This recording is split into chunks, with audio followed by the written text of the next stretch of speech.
Hola, yo soy el pastor Michael Galeano y quiero darte las gracias por visitar nuestra página. Y en Gracia sobre Gracia creemos que Dios nos ha llamado para predicar el Evangelio de Cristo, para que vidas sean transformadas y así puedan impactar su familia, su iglesia y comunidad. Creemos que esto va a ser cada vez que la palabra de Dios es predicada. Así que oramos para que estos videos Dios los use en tu vida, pero sobre todas las cosas que al ser impactado por la palabra de Dios tú comprendas que hay un llamado sobre tu vida y es unirte a una iglesia local para crecer junto con otros creyentes.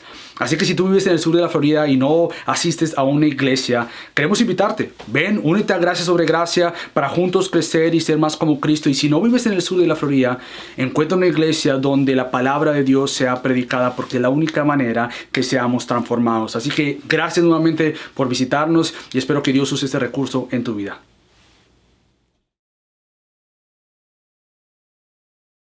Pueden tomar asiento, familia. Qué gran bendición de nuevo continuar nuestro estudio en la carta a los Gálatas del apóstol Pablo. Y una de las cosas que pensaba y me preparaba mientras que me preparaba para el sermón es en momentos donde quizás tú estás en una situación, sea familiar, sea de salud, sea de trabajo, o sea de cualquier asunto que esté trayendo a tu vida ansiedad y preocupación, es ¿qué haces en esos momentos cuando todo parece acabarse? ¿Qué haces en esos momentos cuando quizás tienes una nube negra sobre tus ojos o encima tuyo? ¿Qué hacemos en esos momentos donde todo parece acabarse, donde quizás tú dices, no hay manera de seguir adelante? Se acabó esta situación, nuevamente sea con que venga una condición médica a tu vida y tú dices, ya me rindo, o sea, que venga una situación familiar, económica, entre el matrimonio, con los hijos, y tú dices, ya, se acabó, no más. Bueno, ¿a dónde acudes en estos momentos? ¿A quién buscas? ¿En dónde te refugias en estos momentos que quizás son difíciles para tu vida? Bueno, todos tenemos una respuesta a estas preguntas. Todos respondemos de una u otra manera en estos momentos de dificultad y de incertidumbre. Quizás tú estás en el círculo de personas que confían en lo que ellos tienen y pueden hacer. Viene una situación compleja a tu vida y la primera inclinación tuya y mía es ¿qué hago y qué puedo hacer para resolver este asunto? Quizás estás dentro de otro grupo de personas que confían en ellos mismos con una supuesta confianza en Dios. Sí, yo confío en Dios, pero yo tengo que hacer algo. Esto es como muy complejo para Dios, o quizás no decimos esto, o esto es un asunto no de mucha importancia, por tanto dejo a Dios a un lado y entonces yo comienzo a hacer algo, porque confío sí en Dios, pero también en mí mismo. Sin embargo, hay otros que se desploman, es decir, caen rendidos en el suelo, arrodillados, en una plena humillación y humildad delante de Dios, donde pueden decir, Dios, tú eres el único. Ante esta situación que estoy pasando, tú eres el único Dios soberano, el único capaz de sostener mi corazón, y tú eres el único que es la fuente de seguridad para ayudarme a atravesar este camino que estoy atravesando y que es bien difícil. ¿Sabes? Lo maravilloso de Dios y su palabra, y por eso es que venimos a aprender de ella y animarte a que la estudies, es que Dios no nos ha dejado solos en estas circunstancias. Dios es un Dios que es Emmanuel, Dios con nosotros. Sin embargo, cuando decimos que Dios es con nosotros, ¿cómo sabemos que Él está con nosotros y para con nosotros? Bueno, Él nos ha dejado promesas en la Biblia. Dios nos ha dejado promesas de dónde aferrarnos y de dónde anclar nuestra alma en momentos difíciles. Y es que las promesas han sido para creyentes por años, y para muchos creyentes han sido estas promesas donde ellos se han aferrado y han confiado, y las promesas de Dios le han sostenido a muchos creyentes. Pero la pregunta que nos hacemos es, qué bueno Dios con nosotros, Emmanuel, y Dios con nosotros por medio de su palabra con muchas promesas. La pregunta que nos hacemos es, ¿pero por qué confiar en las promesas de Dios? ¿Por qué confiar en ellas? ¿Por qué en vez de confiar en Dios más en lo que yo puedo hacer? ¿O por qué confiar más en cosas tangibles que yo puedo ver? Por ejemplo, si el problema es de salud, yo tengo el dinero, ¿qué hago para resolver este problema? Si mi problema es marital o mi matrimonio, ¿qué tengo que yo hacer? En vez de humillarme ante Dios y decir, Dios, ¿qué tú vas a hacer? Y aferrarnos en promesas. Bueno, ¿por qué confiar en Dios? Déjame decirte esto. Porque todo lo que Dios promete está relacionado con quién es Él.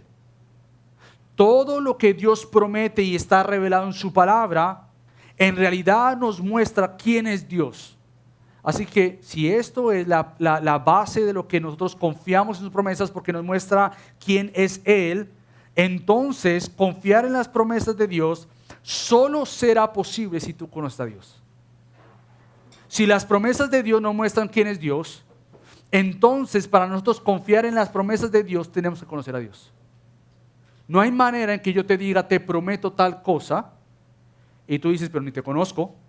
¿Cómo voy a saber que tú vas a llevar a cabo lo que has prometido? Si conozco, si al caso que tu nombre es Michael, que eres colombiano y eso es lo único que yo conozco de ti, ¿cómo yo voy a confiar que tú vas a hacer lo que estás prometiendo? Bueno, lo mismo con Dios. ¿Cómo vamos a confiar que esto es verdadero, cierto, porque nos apunta al Dios verdadero y cierto, si no conocemos al Dios que ha prometido esas promesas? Entonces, la idea detrás de esto es que Dios nos ayude a conocerlo a Él, porque al conocerlo a Él vamos a conocer más sus promesas y sus promesas nos apuntarán a Él. Y esto entonces, ¿sabes qué va a pasar cuando esto pasa? Solo de esta manera vamos a dejar o soltar toda falsa esperanza y deleite en otras cosas que no nos dan esperanza segura y no nos dan deleite seguro. Y entonces vamos a correr detrás de toda verdadera promesa de Dios que nos lleve a confiar en Dios. Ahora tú dirás, ¿qué tiene que ver esto con Gálatas? Porque quizás que ya has estado con nosotros, sabes que estamos en el corazón del Evangelio, que es un estudio en la carta a los Gálatas, y tú dices, pero, cambió el tema. No, tiene mucho que ver con lo que vamos a ver hoy día. Porque es lo que Pablo va a argumentar. Pablo va a argumentar en el carácter de Dios sobre la promesa. Y no como las promesas son aplastadas por otras cosas. No, las promesas de Dios son ciertas porque Dios es cierto. Así que con eso en mente, ve conmigo a Gálatas, capítulo 3, y vamos a leer los versículos del 15 al 18. Así que estamos en Gálatas 3, versículos 15 al 18. Fíjate cómo Pablo comienza en el versículo 15. Hermanos, hablo en términos humanos. Un pacto, aunque sea humano, una vez ratificado, nadie lo invalida ni le añade condiciones. Versículo 16. Ahora bien, las promesas fueron hechas a Abraham y a su descendencia. Escuchen esto. No dice y a las descendencias como refiriéndose a muchas, sino más bien a una y a tu descendencia, es decir, Cristo. Lo que digo es esto. La ley que vino 430 años más tarde, no invalida un pacto ratificado anteriormente por Dios como para anular la promesa. Porque si la herencia depende de la ley, ya no depende de una promesa, pero Dios se la concedió a Abraham por medio de una promesa. Entonces, aquí nos quedamos. Y vamos a ver hoy cómo entonces podemos confiar que el punto principal de estos versículos es que Dios cumple toda promesa porque Él prometió enviar al Salvador, quien compró estas promesas para nosotros. El punto principal es entonces que Dios es confiable o se confía en Él y en sus promesas porque Él ya envió al Salvador que había prometido, quien asegura todas sus promesas. Entonces vamos a verlo en dos puntos que Pablo está argumentando, de un ejemplo menor a un ejemplo mayor. Es decir, si tú entiendes el primer ejemplo, Pablo dice, entonces vas a entender el segundo. Entonces, un ejemplo, o él argumenta de una explicación que todos entendemos, si has entendido esto, vas a entender esto. Entonces vamos a comenzar con solamente dos puntos en esta mañana. Lo primero que vamos a ver es las promesas nuestras. Creo que Pablo empieza diciendo, si tú entiendes estas promesas que todos hacemos y entendemos, vas a entender entonces las promesas de Dios aseguradas por Cristo. Es el segundo punto. El primer punto es nuestras promesas o promesas nuestras. Y el segundo punto vamos a ver entonces las promesas de Dios aseguradas por Cristo. Así que comencemos con el primero, que es el versículo 15 y es sobre nuestras promesas. Ahora, yo no tengo que convencerte que todos aquí estamos familiarizados con las promesas. Ahora, no es algo nuevo. Los niños, los jóvenes saben que son promesas. Desde muy pequeños se nos ha prometido cosas y hemos hecho muchas promesas y se nos han hecho muchas promesas. Como por ejemplo, una promesa podría ser, nunca te voy a dejar.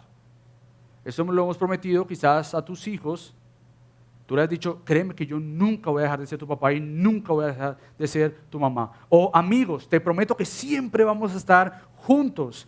Quizás promesas como siempre te voy a amar. Otras, cuando regreses del colegio, créeme que yo voy a estar aquí, te voy a estar esperando. Otras promesas más divertidas como te prometemos que este verano te vamos a llevar a Disney World. Y los niños ahí ya abrieron sus ojos, ¿cómo así? Entonces, promesas como estas, te prometo estar contigo hasta la muerte, hasta que la muerte nos separe. Bueno, lo que busco decir con todo esto es lo que Pablo está diciendo. Las promesas son parte de quienes somos. Nosotros entendemos este lenguaje porque lo hemos hecho. Hemos crecido con estas promesas. Solo basta con que tú mires la cara específicamente de un niño, aunque adultos también, ver la cara de emoción y de felicidad cuando tú prometes algo.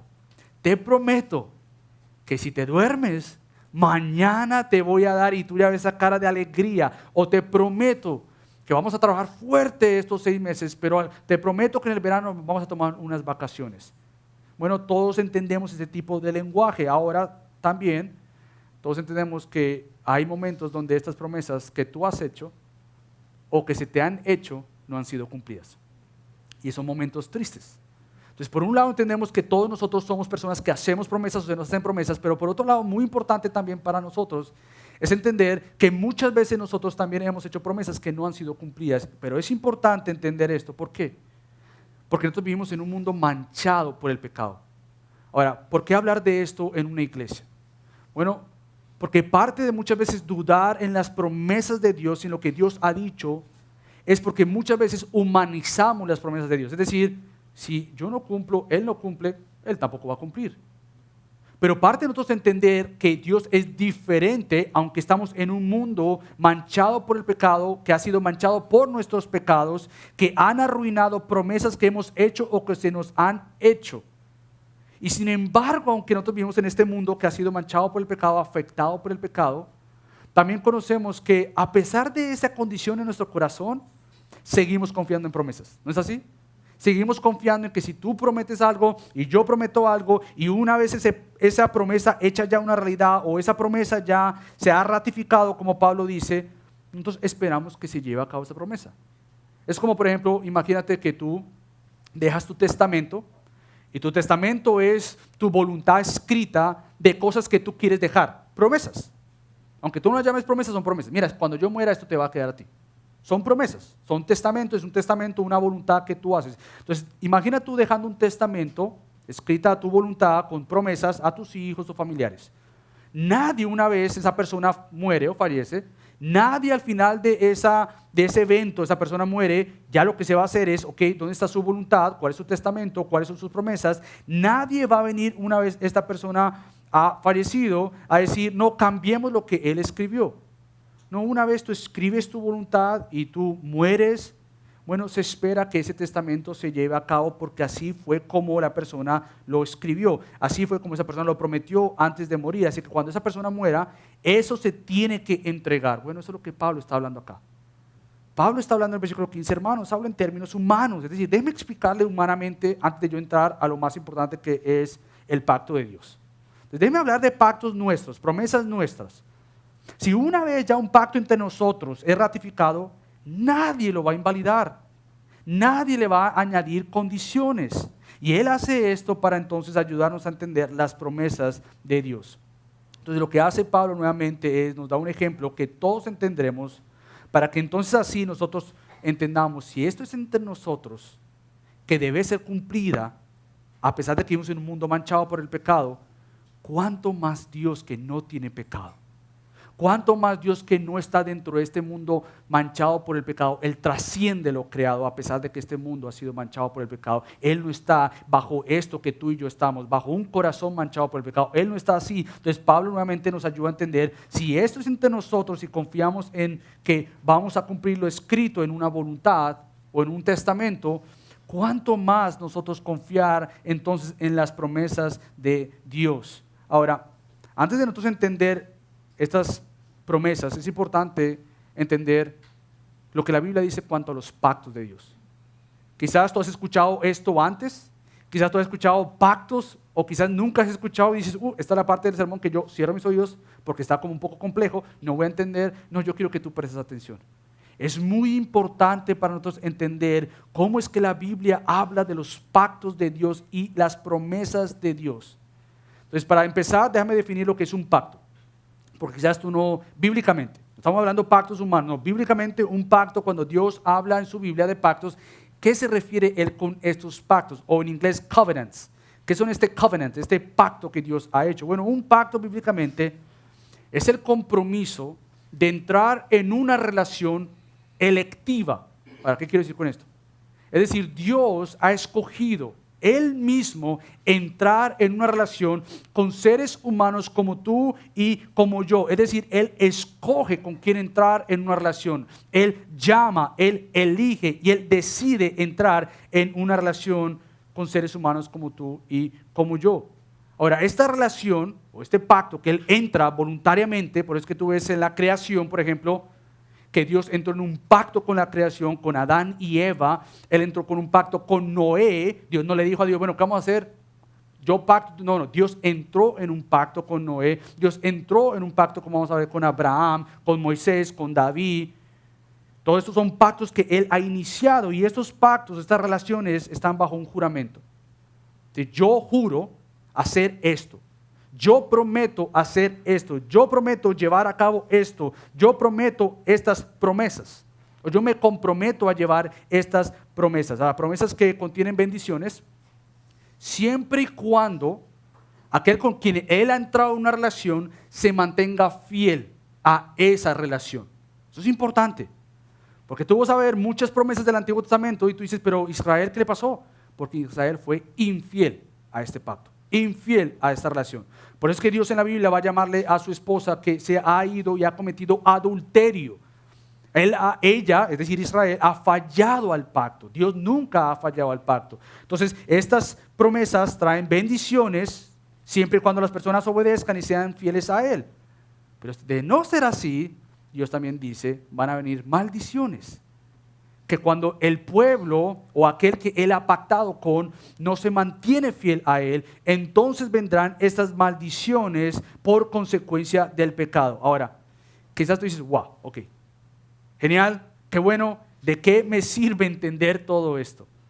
¿De qué me sirve ponerme a entender en los pactos y lo que requiere de este pacto? Bueno, sirve muchísimo porque la Biblia es una historia tejida, es decir, ha sido escrita, ha sido unida por medio de diferentes pactos que progresan. Es decir, tú vas viendo cuando lees la Biblia, tú vas viendo que ella menciona un pacto y después otro pacto, y tú lo vas mencionando y lo vas viendo que ella va progresando, ¿verdad? Y cuando tú llegas al Nuevo Testamento, tú te das cuenta que algo pasó.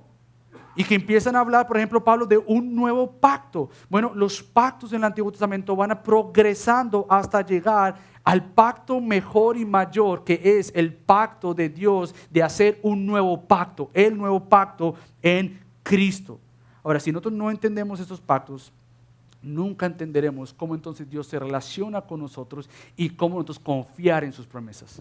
Por eso es que es tan importante para ti el entender cómo Dios se despliega a sí mismo en un compromiso por llevar a cabo lo que Él ha prometido. Nuevamente, déjame regresar al ejemplo de la persona o de si tú has dejado este testamento. Cuando esta persona entonces escribe su voluntad con promesas, sabemos que al momento en que eso se hizo y se ratificó o se confirmó y estuvo de acuerdo, si tú mueres, tú esperas que lo que tú prometiste se le dé a la persona a la cual tú le prometiste. Nadie puede venir después de que la persona murió y alguien venga y diga a un hermano, no, ¿sabes qué? Mejor no le den eso a mi hermano, mejor dáselo al otro, o mejor dámelo a mí. No puede hacer eso. Ni tampoco alguien después de que la persona ha fallecido con un testamento puede decir, yo sé que tal persona, mi papá, mi mamá, dejó este testamento, pero mejor pongámosle ciertas condiciones. Es decir, yo sé que él le dejó esto a mi hermano, yo sé que le dejó esto a mi tío, yo sé que le dejó esto a tal persona, pero para llevarse a cabo esa promesa, él tiene que hacer. Pero si eso no está escrito ahí. Por eso es que Pablo dice, si una vez un pacto ratificado entre nosotros humanamente, ese pacto nadie le puede invalidar o ni siquiera le pueden añadir ciertas condiciones. No se puede hacer esto porque ya fue hecho este pacto, ya fue hecho este testamento, por decirlo así. Ahora, por eso es que Pablo usa este ejemplo de lo menor Ok, es cierto, es verdad, si yo muero y dejo un testamento, yo no espero que mis hijos o mis familiares cambien mi voluntad escrita ya en ese testamento, ya fue lo que yo dije.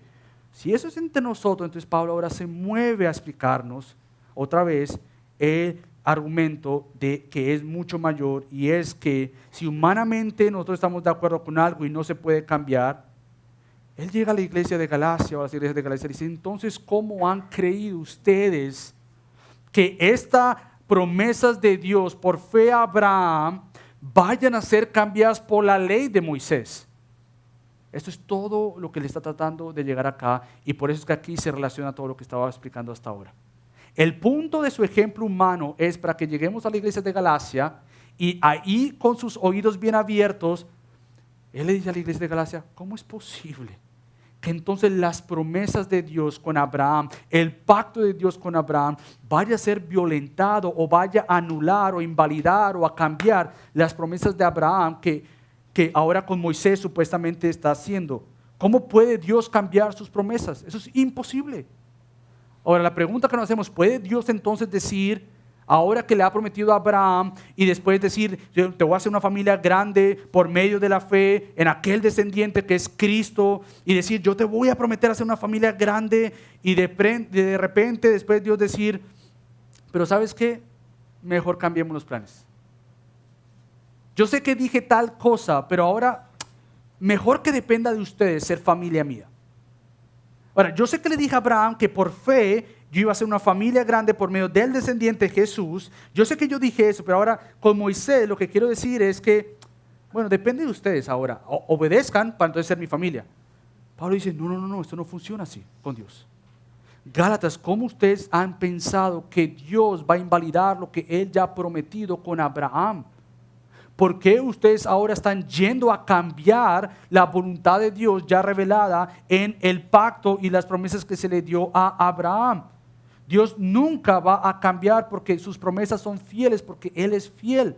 Él nunca rompe sus promesas. Nunca dice, bueno, yo sé que yo di esta promesa, pero ahora no lo puedo cumplir.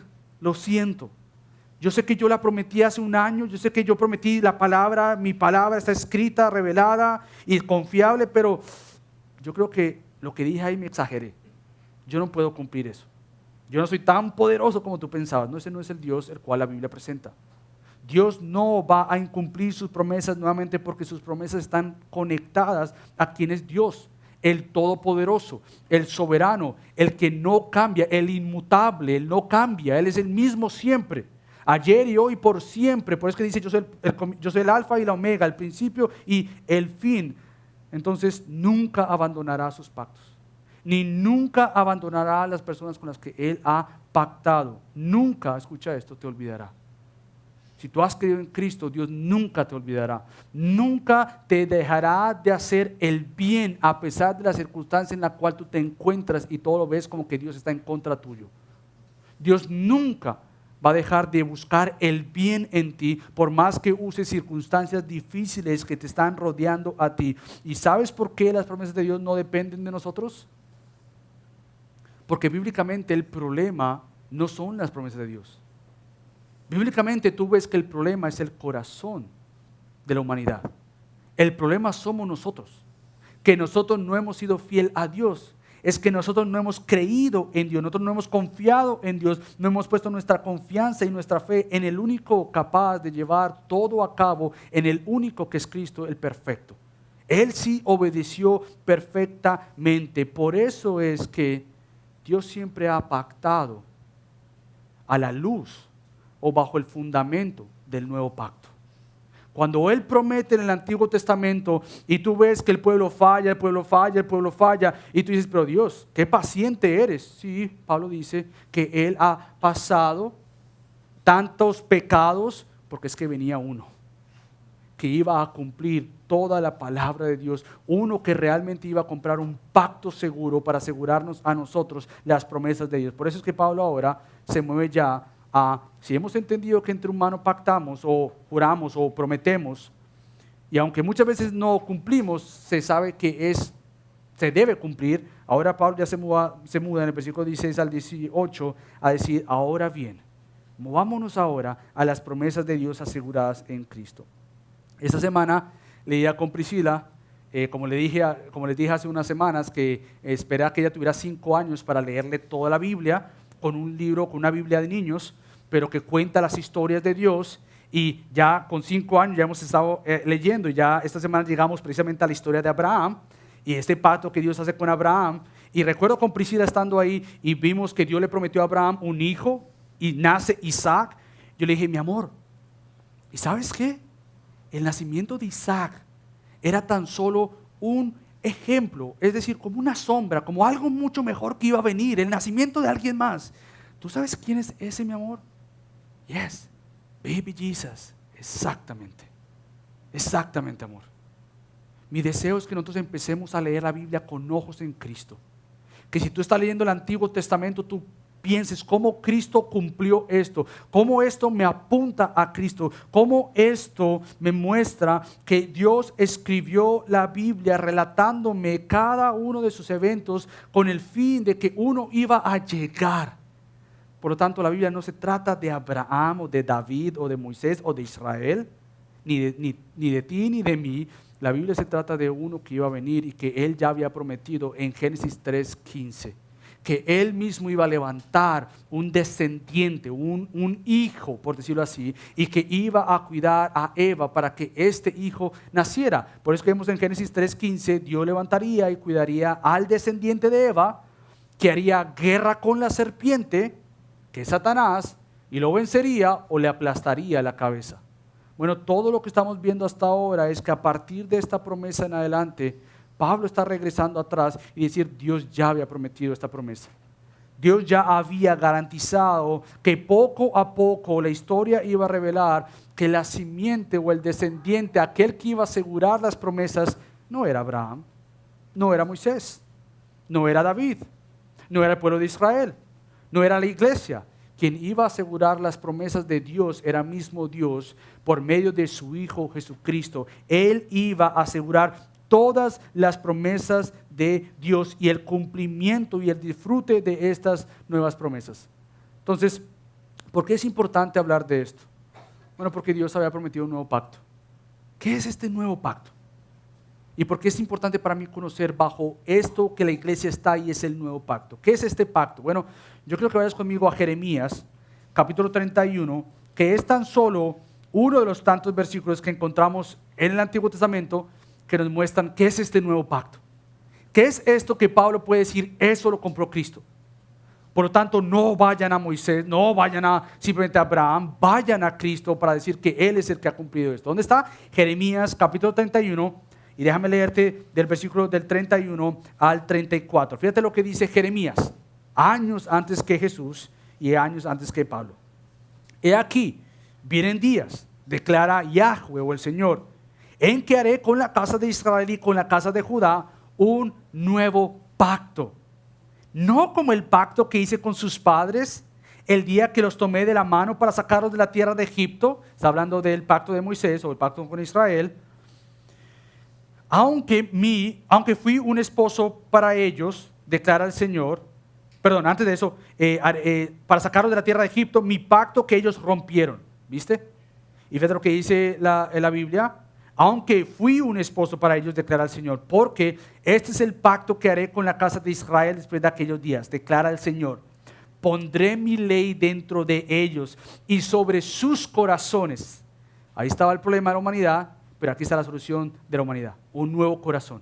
Pondré sobre sus corazones y la escribiré, y yo seré su Dios, y ellos serán mi pueblo. Y no tendrán que enseñar más cada uno a su prójimo y cada cual a su hermano, diciendo, conoce al Señor, porque todos me conocerán, desde el más pequeño de ellos hasta el más grande, declara el Señor. Pues perdonaré su maldad y no recordaré más su pecado.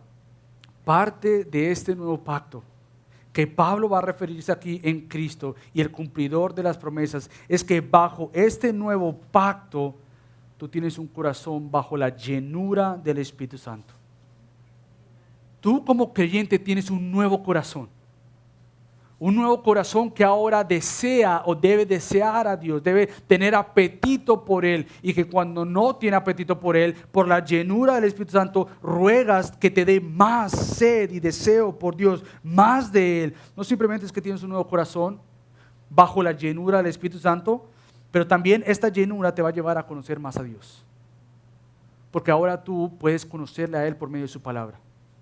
Un nuevo corazón bajo el nuevo pacto, con la llenura del Espíritu Santo, te va a dar un apetito, y no simplemente un apetito por aprender más de Dios, pero te va a dar la habilidad para entender la palabra de Dios. Por lo tanto, Pablo, cuando Jeremías dice que no se necesitarán enseñar unos más con otros, no quiere decir que hay un orden donde la iglesia debe enseñar a otros a aprender, pero lo que está diciendo es que tú ya no tienes que depender de aquel, el único que puede conocer la palabra de Dios.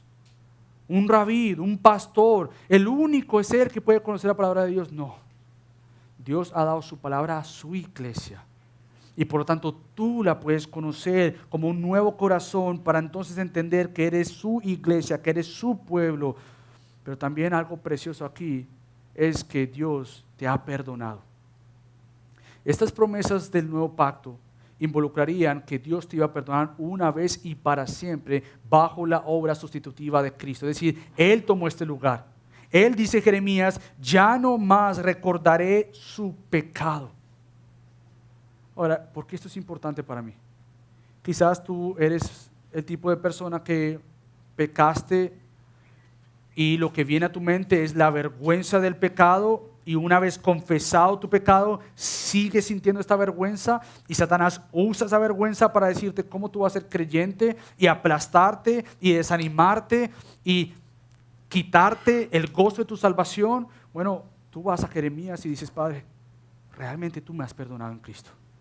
Realmente yo eso que hice atrás, ya bajo Cristo ha sido perdonado, no como excusa para seguir pecando, pero porque tú me has salvado y perdonado, yo vivo a la luz de ese perdón pasado, con un perdón presente y un perdón futuro, no para pecar, pero sí para saber que hay uno, que es el abogado, que Él es fiel y justo para perdonar mis pecados cuando yo confieso mis pecados. Entonces, parte de las verdades del Nuevo Testamento es ayudarte a entender que tienes un glorioso Dios con gloriosas promesas. ¿Cómo yo disfruto estas promesas esta noche que llegue a casa, o esta tarde o mañana que me sienta cansada o desanimada? ¿Cómo disfrutamos esto? Bueno, Dios ha prometido en Isaías que Él es quien no se cansa, que Él es quien no se fatiga, que Él no necesita vacaciones, que Él no necesita esas 8 horas de sueño, que Él no se estresa por todas las cosas que tiene en su agenda. Él ha prometido ser este Dios. Y sin embargo, Él ha prometido dar fuerzas al afligido. Él ha prometido dar descanso al que está cansado. Entonces, bajo la verdad de Cristo, tú te recuerdas eso y dices: Padre, estoy cansado, esta situación me agobia, esta situación ha cargado mi vida, no sé qué más hacer, pero tú has prometido ser mi Dios. Tú has prometido ser mi pastor en Cristo, el gran pastor. Tú has prometido guiarme en estas situaciones complejas y difíciles de mi vida. Tú tienes un Dios al cual acudir en toda circunstancia, porque es un Dios que ha prometido ser fiel a sus promesas, porque Cristo cumplió estas promesas. Entonces, mi oración como iglesia es que crezcamos a aprender a leer la Biblia con ojos en Cristo. Que tú puedas ver la Biblia, ojos puestos en Cristo, que nos pongamos de alguna manera los espejuelos o los lentes del apóstol Pablo. Pablo leía la Biblia, porque el Nuevo Testamento no estaba escrito, leía el Antiguo Testamento con Cristo en mente. Él veía a Cristo en la Biblia, el Antiguo Testamento. Él sabía que Él no iba a dividir lo que nosotros ahora dividimos, pero ahora nosotros leemos el Antiguo Testamento a la luz del Nuevo Testamento. Leemos los antiguos pactos a la luz del Nuevo Pacto. Leemos el Antiguo Testamento a la luz de lo revelado en Cristo en el Nuevo Pacto. Esto es precisamente lo que Pablo hace, y por eso le dice a la iglesia de Galacia, a las iglesias de Galacia: ahora bien, las promesas fueron hechas a Abraham y a su descendencia. No dice ya las descendencias como refiriéndose a muchas, sino más bien a una. ¿Qué descendencia es aquella que Dios le había prometido a Abraham? Cristo. Esta es la descendencia. Pero ¿por qué entonces tener los ojos puestos en Cristo cuando leemos el Antiguo Testamento? Bueno, ¿sabes por qué? Porque te va a ayudar a discernir falsas enseñanzas enseñadas por falsos maestros. Ayer hablaba con un amigo en Colombia y él estaba explicándole a un supuesto judío mesiánico, y lo que me refiero con esto es que ahora hay un gran movimiento, creo que ya lo había hablado aquí en Gálatas, que ahora está de moda como que regresar a las raíces y por lo tanto es mejor ser judío que ser un gentil. Pablo está confrontando esto hace tantos años y la iglesia actual tiene que confrontar esto también. Tú no eres más espiritual porque dices shalom. Tú no eres más espiritual porque sabes ciertos nombres de Dios en hebreo. Tú no eres más espiritual porque vas el sábado a la iglesia. Porque Cristo es el cumplimiento de todas esas promesas. Entonces Pablo viene aquí y le dice, estos falsos maestros que quieren perturbar a las iglesias de Galacia y pervertir el evangelio de Cristo, están elevando el pacto de Moisés por el pacto de Abraham, diciendo, bueno, yo sé que él prometió levantar una familia, es cierto, pero la manera en que él va a levantar esta familia es por tu obediencia, así que circuncídate. Cumple la ley. Y Pablo dice, no, espérate. Tú estás levantando la ley de Moisés por encima de la ley de Abraham, por encima de la promesa de Abraham y el pacto de Abraham. No hagas esto porque son dos pactos completamente diferentes. Si tú quieres ser parte de la familia de Dios, Pablo dice, no te tienes que circuncidar, no tienes que obedecer la ley, porque así estás elevando el pacto de Dios con Moisés por encima del pacto de Dios con Abraham, porque las promesas fueron dadas a uno, a su descendencia, es decir, a Cristo. No es a Isaac, es al Hijo de Dios que es Cristo.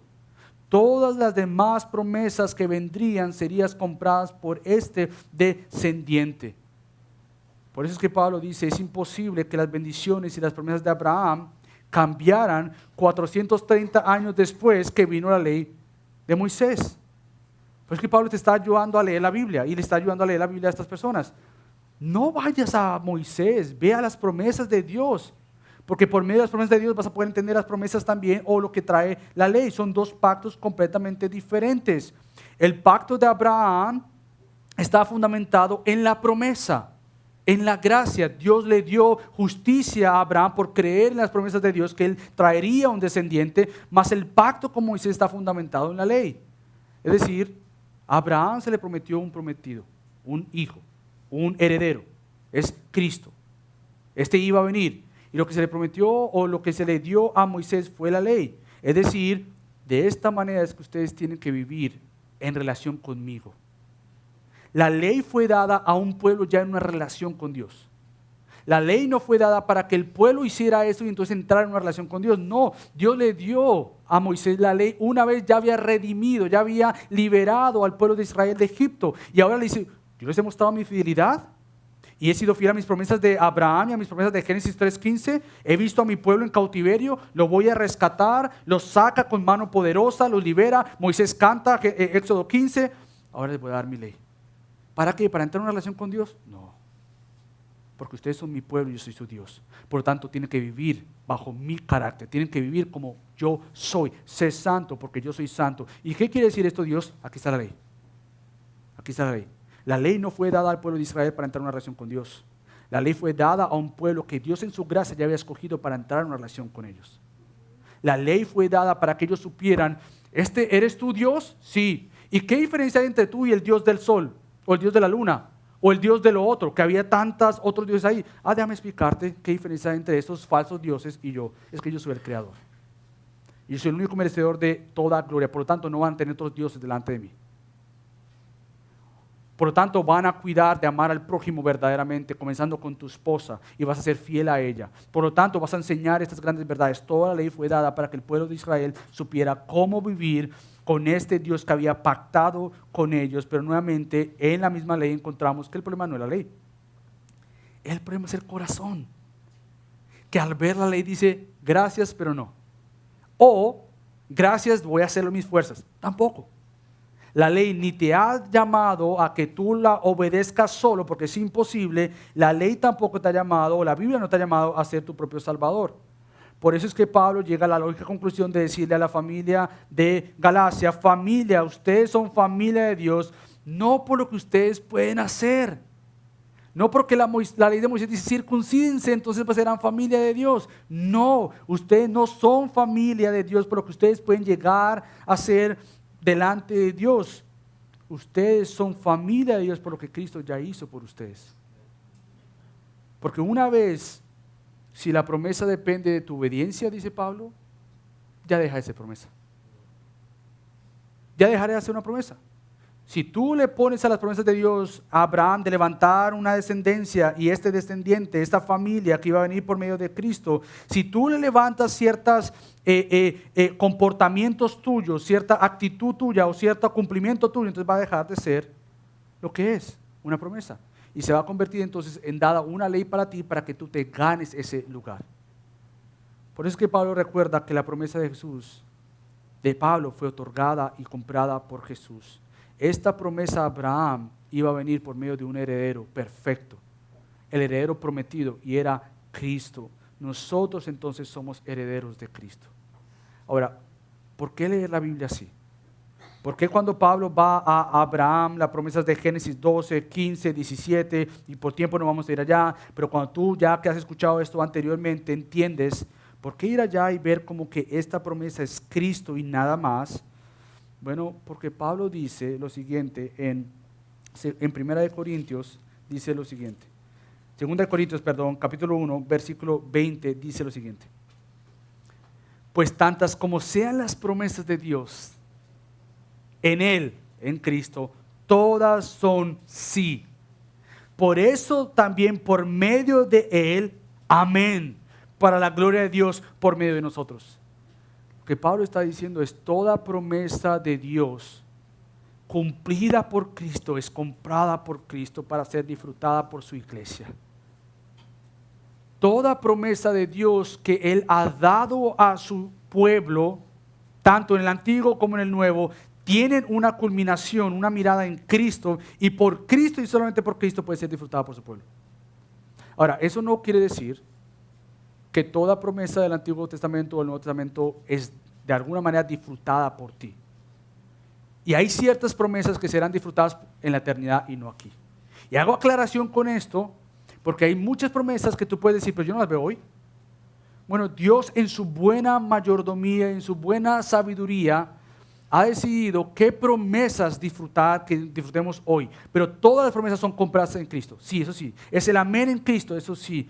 Pero hay promesas como las siguientes que Dios va a permitir en diferentes etapas de tu vida para ayudarte. Como por ejemplo, yo estoy pasando por ansiedad. ¿Qué hago?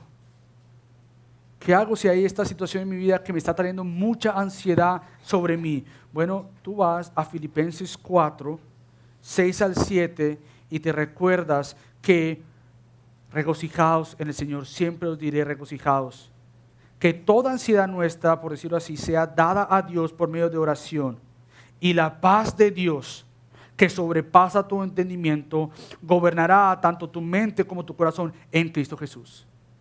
Tú dices, Dios, tú has prometido eso. Oh Padre, tú has prometido eso. Tú has prometido que en medio de esta ansiedad que está trayendo esta circunstancia a mi vida, tú has prometido que en Cristo tú vas a guardar mi corazón y mi mente de dudar, de no confiar, de decir ya no más y confiar en ti. Puede ser también que tú luches con la lujuria, con el deseo sea de tener a alguien o algo que no es tuyo. Codiciar puede ser también, y puede ser que tu deseo de la lujuria, de ver algo que no tienes que estar viendo, sea en la internet o en otro lugar, y tú dices, yo lucho con esto, ¿qué hay para mí? ¿Cómo yo mato este pecado con las promesas de Dios? Tú no matas el pecado con tu propia habilidad.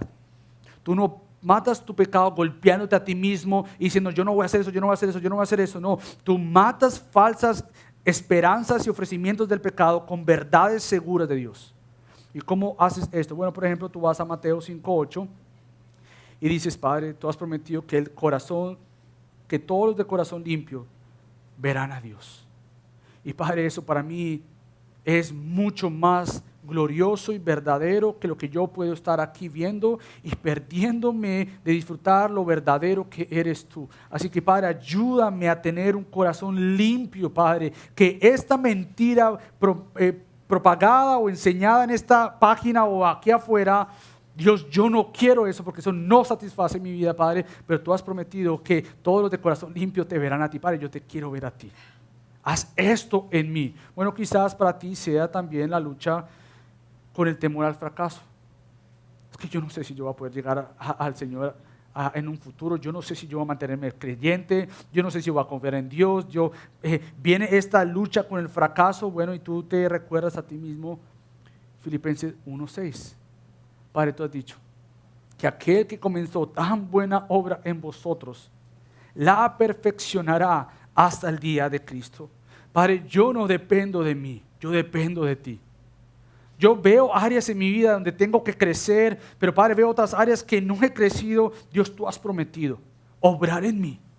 Y yo te ruego, Padre, que bajo esa promesa comprada en Cristo, tú me ayudes a confiar que Cristo ha comprado una iglesia de toda tribu, de toda nación, de toda lengua, y Él la presentará delante de tu trono sin tacha, sin arruga, sin mancha alguna, en toda su gloria con gozo delante de ti, Dios. Así que, Padre, yo confío que tú me ayudes. Ayúdame en estas áreas de crecimiento. Y así tú empiezas, por ejemplo, si estás pasando por una enfermedad. ¿No, Dios ha comprado mi sanidad? No. Dios va a usar muchas veces la enfermedad para sanarla. Sí, claro que sí. Y tú quizás te recuerdas en Isaías que dice, sí, en Pedro, pero dice ahí que por sus heridas fuimos sanados. ¿Qué querrá decir esto? Bueno, puede decir que espiritualmente Dios te ha sanado, claro que sí, en Cristo. Puede decir que Dios tiene soberanía sobre toda enfermedad, claro que sí. Puede que Dios diga, sí, voy a sanarte, y lo va a hacer. Pero puede que Dios diga, no, te voy a sanar. Porque mi bien mayor es que la imagen de mi Hijo se ha formado en ti. Y por lo tanto hay algo que sucede en la debilidad. Mi poder se perfecciona en la debilidad y conocerás que bástate mi gracia. Entonces Dios, yo puedo clamar por sanidad. Santiago dice, llamen a los ancianos de la iglesia y oren por sanidad. Sí, obvio que sí. Pero ¿qué si Dios dice, no voy a sanar? Confío que aún en mi enfermedad, Él sigue siendo mi Dios. Por lo tanto, aunque esta promesa quizás no la vea disfrutada aquí, dentro de esta aflicción, oh Dios, tú sigues siendo mi Dios, mi pastor, mi gran Señor. Entonces, con estas promesas que están de Génesis a Apocalipsis, tú puedes ir con mirada a Cristo y decir, ¿cómo yo aplico esta verdad a mi vida? ¿Cómo yo puedo vivir esto a la luz de Cristo? Porque Pablo va nuevamente a la iglesia de Galacia, a las iglesias de Galacia, y les dice, porque si la herencia dependiera de la ley, ya no depende de una promesa, pero Dios se la concedió a Abraham por medio de una promesa. Y ese Dios se la concedió, literalmente Dios le dio gracia a Abraham. Entonces las promesas de Dios vienen por gracia de Dios compradas en Cristo. Entonces nuestra vida debe estar otra vez confiada plenamente en que Dios es el Dios de promesas y yo me aferro al Dios de las promesas. Y confío en Él en toda circunstancia. Y Pablo nuevamente le dice a la iglesia de Galacias, no pongan su confianza en lo que ustedes pueden hacer. Creyendo ser hijos por la ley, cuando Dios ya prometió levantar hijos por medio del descendiente que es Cristo.